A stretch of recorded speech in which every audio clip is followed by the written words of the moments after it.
Je suis bénévole aussi dans le cinéma de la Ferrière depuis l'âge de 20 ans.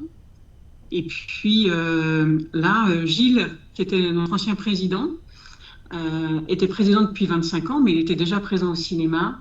Et il essaye déjà depuis 2-3 ans de faire bouger certains postes pour faire que, alors les plus jeunes, façon de parler, entrent un petit peu plus dans les fonctions de programmation. L'année dernière, c'est notre trésorière qui a changé. La précédente, Thérèse, avait 40 ans de bénévolat à la trésorerie du cinéma. Alors, elle est toujours là.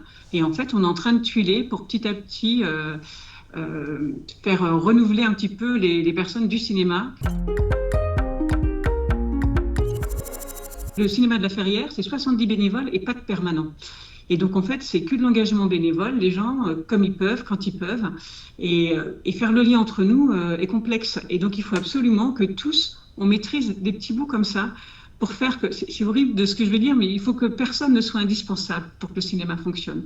Donc, on doit être en doublon sur plein de tâches pour faire que quand il y en a un qui peut pas, l'autre puisse y aller et transmettre. On a une transmission à faire qui est permanente et qui est complexe, en fait. Le 28 septembre, dans le cadre de la Journée internationale pour le droit à l'avortement, le planning familial nous propose de passer en avant-première le film En bonne compagnie, qui est un film espagnol qui se passe au Pays Basque, d'un événement, nous on s'en est peut-être pas rendu compte, hein, ça s'est passé dans les années 70.